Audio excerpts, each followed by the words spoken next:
Hello and welcome to another Suburbs edition of the Gunnerstown podcast. I am with Ben Leader tonight, as usual. Ben, my partner in crime. How you doing? Hello, mate. How are you? I'm super splendid, pumped, darling. Good. Super pumped. Please. Like I'm you just said. super pumped. Two I wins, am. big things. 2 wins, big things for the Arsenal. Love it. Love it. So we'll get into that, but unfortunately we don't have our third leg of the tripod that is this particular Monday podcast that we're doing. We've lasted 1 week before one of us has already fallen by the wayside, but he does have a good reason. Steve is moving house at the moment, so we've let him have a week off, and he can get back to normality from next week when we probably have lost to Norwich or Wolves, and we can get back to just bemoaning how absolutely shocking we are. Anyway, how you been? I'm absolutely marvellous, mate. I tell you what, I'm in a really good mood about it. Like after Really? how it's changed so quickly after last week. I'm on this Arsenal roller coaster. It's brilliant. It is a roller coaster. It's a life roller coaster, isn't it? Exactly. That we've essentially been put through.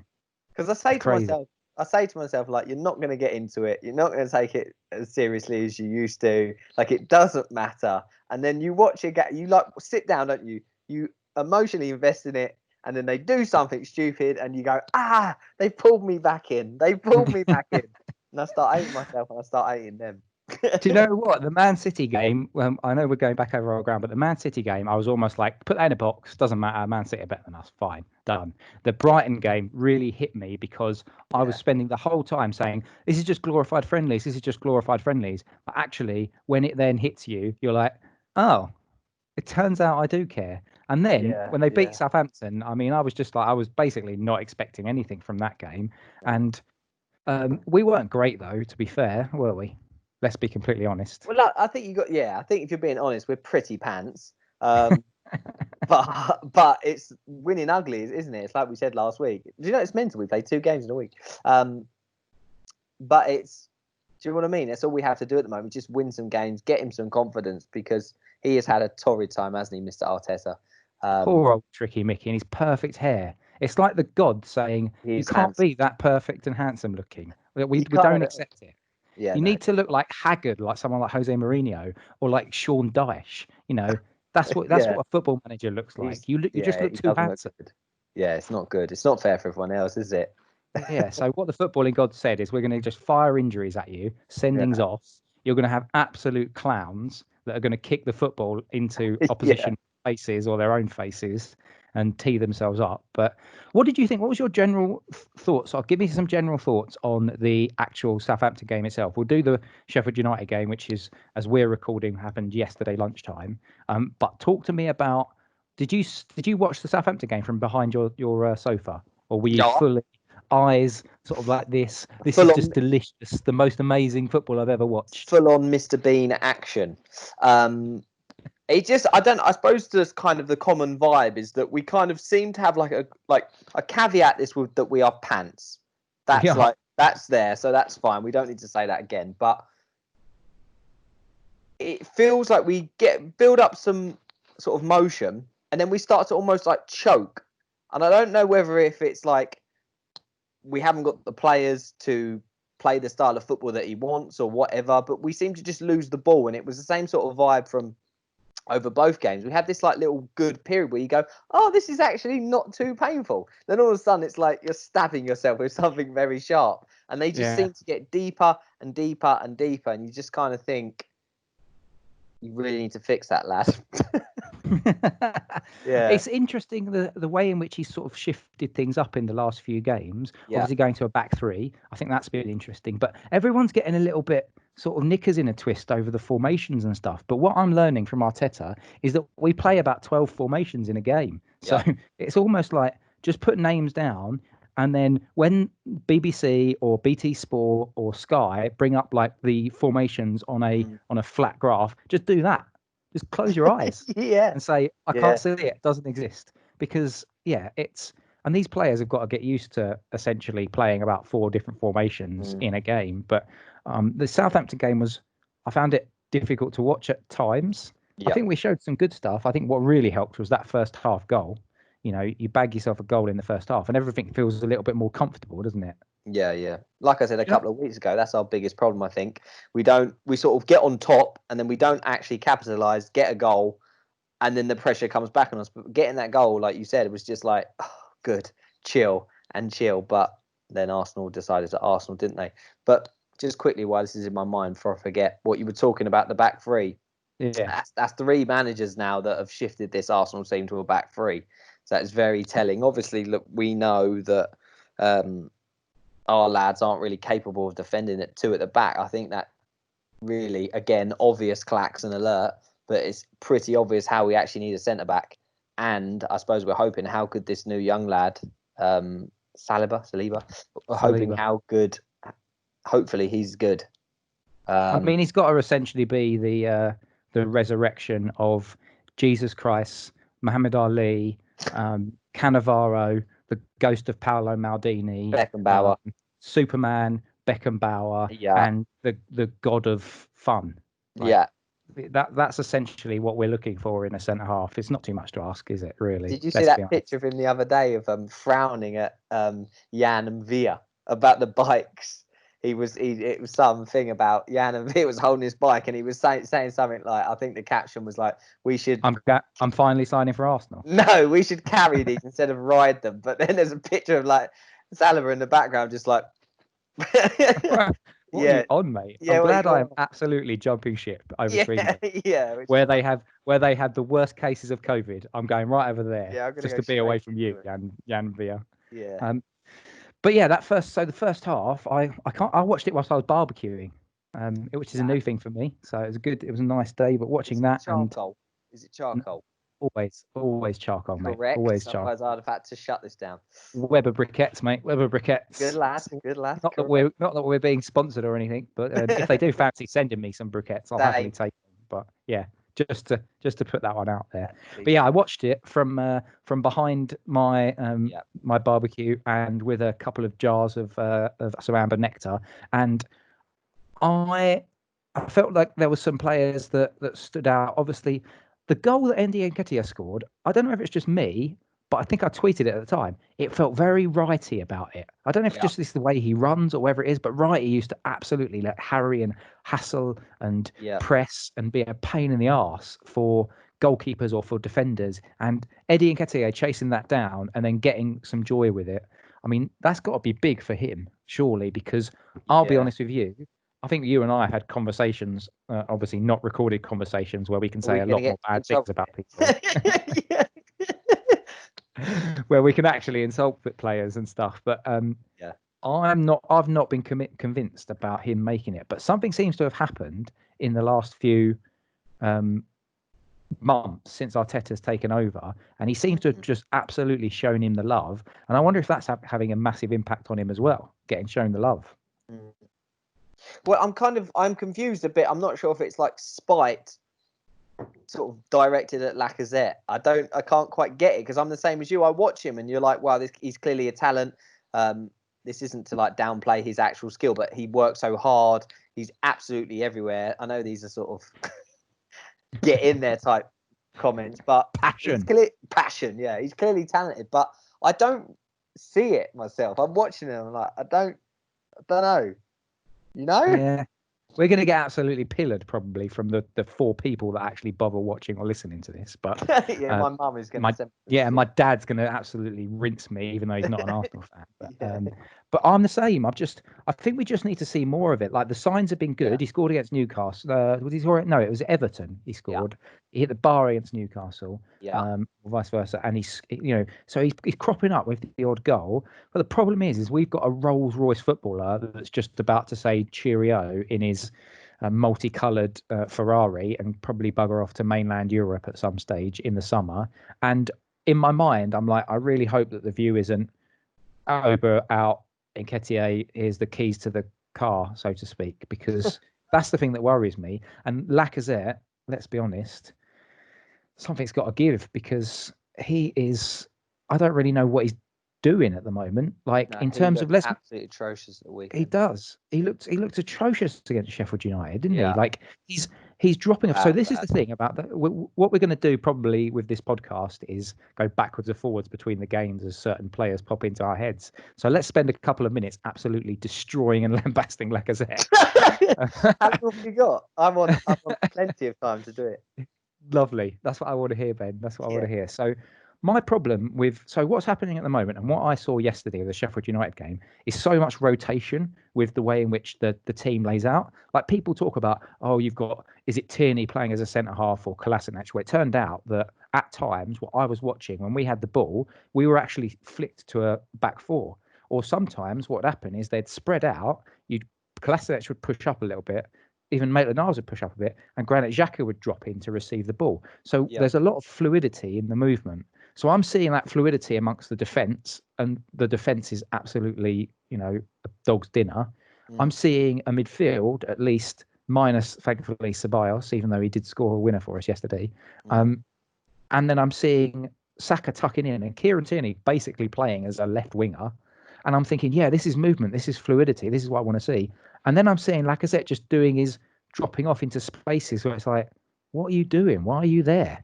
Get out of that position just in front of the fucking centre spot and get yourself into the box, mate. That's your role. But it's not the sort of player that he is, I know. But I just don't think this movement and the way in which the team is setting up works for Lacazette, coupled with the fact that he just can't finish his dinner. So come on, give me some words of some pearls of leader wisdom. Well, I think I read a couple of blogs this week. I mean, it might have been last week actually. You can read? I can. It's a shock. Lewis Ambrose. If anyone does Twitter and knows Lewis Ambrose, you should follow him. He's very intelligent and very good at football. He wrote a very interesting post about how the front sort of four is kind of like this, almost like curved dish, and how it works and stuff. But the thing about Lacazette is that I don't think, I know this is going to sound absolutely ridiculous, but I just don't think you can have two players of the quality of Aubameyang and Lacazette in a team that is our standard, if that makes sense. Because as much as I lambast him and I love it, he is very good at football. Lacazette? Yeah, it's not happened for him. You need to show your workings here, because one goal in a year and 4 months away from home, that's not outstanding. That's no. But he is a very good footballer. Let's not like as much. I'm gonna lay into him now, but he is a very good footballer. I could get to the good bit, but he's just. I think he knows he's sort of second fiddle, and I think that's kind of mentally done him in. And I think he's got that sort of syndrome now. As soon as like an attacker walks out, he knows that he's coming off the pitch. So regardless of how well he plays, he knows that he's going to come off around 60, 65 minutes, whether that be for like Nketiah or whoever. You can see it. You get that. You get that gut. Yeah, I think so. You don't think that if he'd bagged himself 2 goals yesterday, for example, and he's on a hat trick and he's looking an absolute beast like Pepe did yesterday, you don't think that Arteta will be like, nah, keep this guy on. He's up for it. That's an extreme situation, but you know what I mean. Like if the game is an extreme situation is Lacazette scoring goals away from home. That is an extreme situation. Yeah, but that's the harsh. Like the harsh reality of it is that he hasn't been good enough for a long time. Whether that's down to us not using him correctly, like if you go back to very early days, Lacazette, he was like sharp in and around the box, and there was several occasions when Henry, when he was flirting with becoming our manager, regularly on Sky. Do you remember he was saying, watch him, he's making runs, the Henry head thing and the arm thing he does. He's making runs, but we weren't playing him the ball. And he was giving it and he was running back in, going again, and we weren't feeding him the ball. And I wonder if he's just given up on that. Yeah, he's given up on what he was to try and fit into this thing. And I think it's that we've just not used him. I think we've kind of hung that dry a little bit. The player of like 2 years ago, like, getting into space, in the box, short back lift, quick finishing. I don't see that. And I don't know whether or not he's just been broken. And I think so. In I think my head, he's mentally broken.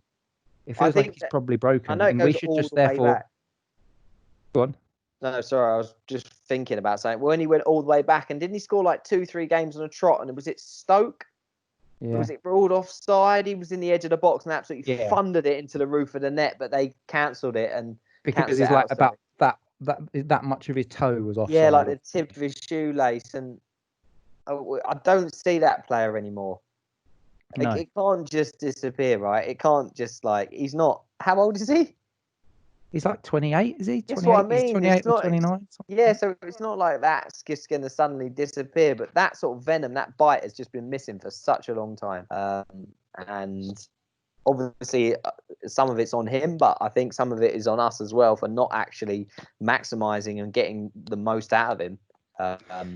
Yeah, but I go back to the system more than anything else. In my mind, I keep Correct. Yeah, I'm thinking with you. about that system, and there's a couple of systems, like we don't really know what Emery's system was, let's be honest. At times his system seemed to just change, but it didn't seem to have any structure to it. Arteta seems to be putting some ideas into the players' heads on as to how the Arteta ball could look, and we saw a Yeah. couple of moves yesterday where we all sort of got out our fainting couches for glee, because we saw some good moves, and one that Pepe was involved with as well.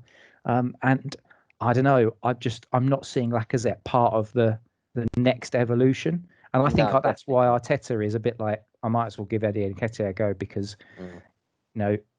and maybe it's Arteta saying to Lacazette, look, mate, you're pretty much you're skating on thin ice. So I'm going to try this other kid, and long-term future is not there. And if you think about the fact that we have no money, we need to sell some assets.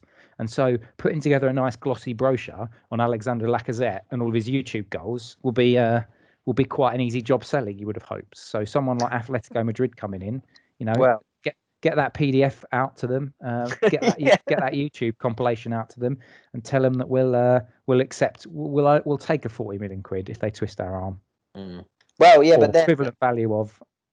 But then to play like silly Championship Manager football for a second, what are you doing with the forwards? Because Mr. Pierre Emerick Aubameyang, what are you doing? He's probably gone as well. So you just try and cash in on. I'm almost at a stage where I'm like, cash in on both of them, and then maybe we look towards getting another centre forward to complement Eddie. But actually, the goal threat could even potentially come from those wide players. Like, didn't you think you saw yesterday something in Pepe? And also, I mean, Saka wasn't as great, but it feels to me like we've got so many wingers that if we really blood them properly, then maybe our goal threat comes from the two wide positions instead of the central position. Yeah. I hear it, but I just also hear, let's shift responsibility from Aubameyang to Pepe. Like, it just feels like, do you know what I mean? It's like, okay, we've lost one star, let's move all the pressure onto another one. It's kind of like, When you say the pressure, do you mean goals? Because let's be honest, what needs to happen is we need to get midfielders scoring goals, because it's quite frankly ridiculous. Sir Aaron of Ramsey is R.I.P. missed. R.I.P. His brother. career is R.I.P. by the sound of it. With Juventus as well. Well, especially they just signed, weren't they? Would you take it back? No, I wouldn't. Not for all of the wheelbarrow of money that he's going to need in the world. No. I like, again, if you were being sensible, I think he's getting to an age now where it's kind of would slow down. Injuries would pick up, unfortunately, and I suppose if you were to get him on a free, I'd do it.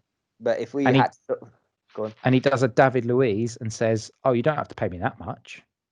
Oh, sorry. Did I put £200,000 on my contract request? What I actually meant was £20,000. Then you'd say, "Yeah, okay, fine." Yeah, if you could come up with some decent deal, I would do that. I wouldn't even hesitate. But if we had to pay money, I wouldn't, just because of injuries and age and what the squad actually need. I think we obviously need him. That's what we need. But we don't need another person coming back in that's going to play a game, leg falls off. Misses another game. Elo falls off. Elo falls off. Do you know what I mean? It's like you need to. Yeah. All right. Well, let's talk about what is going to be the future, and it is going to be Pepe. So, can we say nice things about Pepe? Because I really rate the guy. I've actually rated him all season. I've always thought he's got something about him. It's just felt like I don't know whether or not it feels like he's like nervous at times, or not nervous, but he just seems a bit sort of introverted, doesn't he, when he's on the Yeah. pitch? And I watched the game actually at the Emirates where we drew 1-1 against Sheffield United, and and where I was sat, or that day I was sat in a different seat. I was about 4 rows from the front by the touchline, and so for the first half he was there on that right hand side, basically just getting chalk on his boots. And he just it didn't look comfortable. It didn't look like he was ready to be incisive, pick the ball up and drive, or go for runs in behind. He just wasn't doing it, even though he's got the pace. But what I've seen flashes of the way that he moves his body, so the way he can shift his weight from left to right so quickly. I mean, yesterday Arteta said he was doing really good things defensively. Like, what I think he meant by that, or what I'm reading it, is I watched about 3 or 4 times in that first half where he picked the ball up in our half. He like shifted his body weight a little bit, basically beat a man or beat 2 men, and then got fouled, broke up, and then he just got up and jogged on. That is exactly what I want from my wide forward. If he's in our half, I want him to be able to because people can't get the ball off of him. So they're fouling him. So absolutely give the ball to him if we're under pressure. Let him just dribble his way out of trouble. And if people foul him, then we can reset ourselves. So for me, that was absolutely spot on. I think, all right, it was a penalty that he scored, but I still think his performance warranted it because he looked like he wanted to get on the ball more. He looked like his movement was better. And he did look like he had the beating of his man. Whereas at times I thought against Brighton, he faded a little bit. And certainly the Southampton game as well. But what's your sort of take on, I think, on the gem that we've got? Oh, good ending. What I think so brilliant about him is he looks like he's clear, like his skill level and ball control is ridiculous, but then something about him is so clumsy at the same time. Do you know what I mean? It's this like He's weird very gangly, isn't he? Yeah. So he sort of does this like madness where he sort of spins on 3 people and he's through. You're like, how my God, have you done that? And then it looks like he's going to like almost like break a leg as he kicks the ball. I don't know. I'm going to be a total hypocrite here and just say that there's almost an element of me that feels like he does need to be the star of the show. Yeah. Like it feels like he needs to be the sort of the main man. This is the guy. Give me the ball. I want to do a couple of tricks and spins, and then we're gonna build. But obviously, to be sensible and to be an adult, we need more sort of consistency from him, don't we? We need actual, as Arteta's been saying this entire time, we need defensive and offensive consistency. So hopefully, he's had 2 really good games, hasn't he? Well, I suppose you could argue 3. Yeah. Against Brighton. I suppose he's obviously the finish, but he did some nice stuff. So you can hope he can sort of build upon it because obviously, who have we got? Who's our next game? Is it Norwich? Norwich at home on Wednesday, and then we play Wolves away at the weekend. And then it gets rank. So this is where it gets nasty. Yeah. So this is where we're going to see what he's made of, basically. Yeah, but even early, right at the beginning of the season, we played Liverpool and got absolutely tonked, and it was embarrassing, as it always is at Anfield. But I watched that 2 or 3 times, and he had the beating of players like Van Dijk. I don't think the name on the shirt makes any difference. Pepe's still going to be able to do them in terms of for ability and pace. I think he just needs, well, maybe he just needs people. He needs people to actually occupy those spaces and support him. Yeah. And Hector Bellerin was he stunk the place out against Southampton, didn't he? Let's be honest. And he's not Hector Bellerin is not the Hector Bellerin that 4 years ago would have picked the ball up and driven, or would be driving on the outside of Pepe. I mean, it's difficult to drive on the outside of Pepe because he's basically half the time just standing on the touchline. So you'd be running through the stands to overlap him. But I just feel like Pepe needs another player closer to him, and definitely Maitland-Niles did that. I saw Maitland-Niles a couple of times yesterday overlap or underlap him as well. Yeah. Is that even a thing? Underlapping? I'm taking it. I'm taking it. It's yours. Whether it is or not. But I'm seeing more from Pepe, and I'm enjoying it. What I saw yesterday. I didn't enjoy that second half against Sheffield United. I thought we basically let them. We gave them a little bit too much respect. And I felt we could have countered a bit quicker. But the thing that drives me nuts, Ben, the thing that absolutely drives me insane is let's play it out from the back. Let's play it out from the back and try and just draw teams in, and then we can like break through the press. But we break through the press and then go sideways. It's like that's not how breaking the press works. You have to be rapid from back to front. You know what I think? Yeah. Yeah, no, major. But again, this is the blur, isn't it? Because he's trying to build something with players that possibly we don't quite have yet. I'd love to see like almost him, if we do lose our forwards, almost get like another sort of Welbecky type striker, Yeah. who can sort of cover ground, who's kind of got a bit of movement in his legs. I'd be interested to see how that would work. Can I actually say something that is nigh on heresy between me, thee, and Steve and our WhatsApp group that we talk about? Alex Iwobi would actually be quite good in that kind of system. Like, imagine Yeah, Iwobi picking the ball up deep players on a half and turn. then just and then just driving. But Mm. and then as long as you're getting 3 players in front of Iwobi, so that you get to the final third of the pitch, and literally they all go, whoa, whoa, whoa, whoa, whoa, give us the ball. You've done your bit. Now get back. Don't go anywhere near the goal because you can't finish. If we had somebody like that who could just pick the ball up and drive it. So once we've broken that press, someone who's quick, and that's not Ceballos, it's not Xhaka. I'm not sure it's Willock.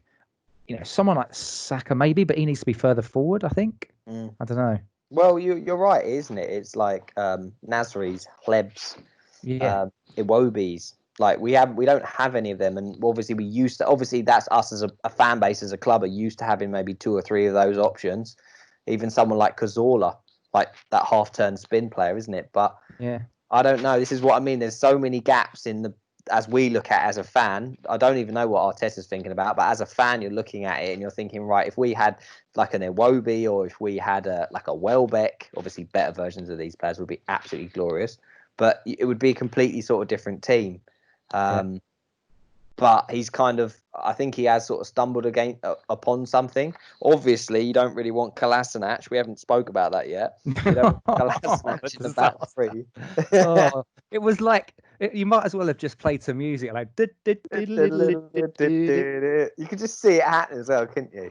Yeah, and he's great. Even if I don't know about you, but when I watched that, I watched it in real time and it felt like it was in slow mo. So when I then watched the slow mo and just see this, and he just sort of volleys the ball into nowhere. But when you watch it a second time, to be fair, it is Rob Holding that probably should actually win the header and just larrup it away. Super Rob. You don't think? Yeah. Well, it's just isn't it? It's just that entire mess. What do you think about Martinez? I've been pleasantly surprised. Yeah. He can actually kick the football. It's can amazing. Claim across, can he, lad? He can. He can, can't he? I'm quite liking that. Yeah. Do you reckon he can actually? Do you reckon he can actually tell Burnt he can hold fire from putting his gloves up? No. No. You don't really rate Burnt Leno, though, do you? Come on. No, I don't. He's a good lad. He's done some great things, but this is me saying if we were actually going to be a good team, I think you'd need something slightly more. But obviously, at this point in time, he's bottom of the list. Are you going to give me some man love for Edison now or something? Is that what you're going to do? Maybe. I think you're being a little bit harsh on Leno. The thing that Leno isn't that great is long distribution. But we've just seen Martinez, haven't we? Just literally knock the ball around like it doesn't even matter. So maybe that's the sort of thing that long term we'll be looking at. So we're just coming up to the last few minutes, actually. Can you believe that? It's mad. Time flies when you're having fun. Time flies when you're having fun. Let's talk about the next 2 games, because the next time we'll speak, we'll have played Norwich at home and played Wolves away. So Benji, my old mucker, how's that going to paint the picture of how that's going to actually unfold? Norwich on Wednesday and then Wolves away. Is he going to do much rotation for Norwich? Who comes back? What formation does he play? Why does I think it's more of the same, really. What is the state on defenders? Have we got any? They're all absolutely terrible. Well, I suppose it will be near enough what we've just seen, right? I suppose Aubameyang comes back in. I wonder. Oh, I don't know. Actually, he might do the whole 4-3-3 thing and put Xhaka in. Not Xhaka. Yeah, Saka, Xhaka, and Ceballos in midfield. Or actually, does Guendouzi come back? We haven't even talked about that, have we? Maybe we should give it a minute for Guendouzi. Oh, go on then. Say something serious about Guendouzi. I don't want to say anything serious about Guendouzi. I'll take that 35 million euros or 40 million euros if someone's offering it. What I find mad is like the clubs. This must be agent talk, because I don't believe that Matteo Guendouzi is attracting the likes of Barcelona, Atletico Madrid, PSG, Bayern Munich, the Harlem Globetrotters. I don't see it. Yeah, So Michael Jordan's balls. yeah, exactly. What about you? See, I get really caught up on him because, like, I'm really harsh on him, and I am in the back channels. I'm really harsh on him, but he's like 12, isn't he? Yeah. He's like 12. He's getting paid so much money. He's playing like centre mid for Arsenal, like a young French boy's dream. But he's just a bit of a knob. Oh, do you know what? What I think the real niche that we've got with this podcast is the tactical insight that we deliver on players. No, he's just like he's trying to do too much. I think it was an ex-Arsenal player said something the other day that kind of sat quite well with me. He said that if he was playing in a team that had more sort of older characters who would basically put him in his place, basically be like, no, shut up, do what you're meant to be doing. Whereas he is like a young lad dictating to older professionals. I think he's just like almost got too big for his boots. Yeah, there might be something in that. Something in that. You still haven't actually given me any sort of predictions for what's going to happen in Norwich. So let's move on from Guendouzi because we don't. I think he'll play. I think Guendouzi will be on the bench. I think he'll be in the squad because I think Arteta's sort of slapped his wrists for a couple of games. But I think he'll be back now, providing that he's not thrown a proper hissy fit. Whether he plays or not, not sure. We should beat Norwich though, surely, regardless of what team goes on. I don't know. I kind of feel like someone like Norwich will give us grief. On what basis? We're rubbish. Well, yeah, there is that. The man speaks the unassailable truth. fact. But the truth. I don't know. I'm gonna be positive and say we win 2-1. Yeah. I'm gonna be positive on this because I was quite negative the other day. I'm gonna be quite positive and say we win this just because of what's been happening last couple of games. Well, I'm with you because I think we will win because I'm not sure Norwich are that great. Q then turning into absolute peak like Real Madrid from the Galacticos 2000s era. Yeah.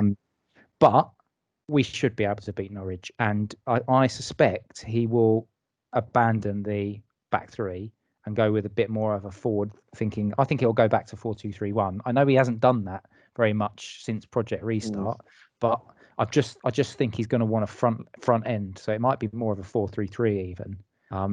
But again, we're talking about this like it doesn't really matter because the formation is changing game so much anyway. But I think he'll bring Aubameyang back in. I do wonder what'll happen with Saka because he's basically played 4 games in 11 days. So my gut feel is that we might potentially see a rest of Saka. I think Tierney is a question mark whether he'll get rested and then potentially play against Wolves. But that game against Wolves will be a big one, won't it? Yeah. That's where the likes of Pepe, like you said, is that's a game where we could really do with a little bit of ingenuity about him. Well, basically, yeah, aren't they exactly bang on? They're the games where we're going to need him now to actually see what, like as a club, as a team, this is where we need him to actually come and deliver. Just because mentally, I think for the team and for the fan base, we just need these wins where we almost because I'm not being funny. If you ask an Arsenal fan at the moment, are we going to go to? Is it at Wolves or at the Emirates? At Wolves. Are we going to go to Wolves? Not that matters. No, really. But do you know what I mean? So in general, are we going to go to Wolves and win? A lot of people would say would make that noise, and I kind of just think that we need to get that over the line, basically. Yeah, and I think that'll do something for us. Well, yeah, because you go and win the next 2 games, that gets the spirits up for this like horror fixtures coming up. So yeah. Well, fingers crossed, mate. That's been our 30 minutes. We've just gone over the 30 minutes. So that's all the time. That's all she wrote. Give me a final prediction then before we go for Wolves. 2-1 Norwich. We beat Norwich 2-1 and we 1-1 at Wolves.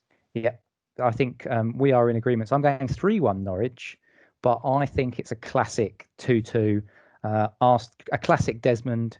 And Arsenal, who are draw FC, get yet another draw this season. And on that note, I thank you, dear listener, dear viewer, for spending some time with us this evening. Hopefully you've enjoyed it. We've certainly enjoyed it. We will catch you on the next Suburbs edition of the Gunners Town Pod. Say bye-bye, Benji. Bye-bye. Catch you later. Bye.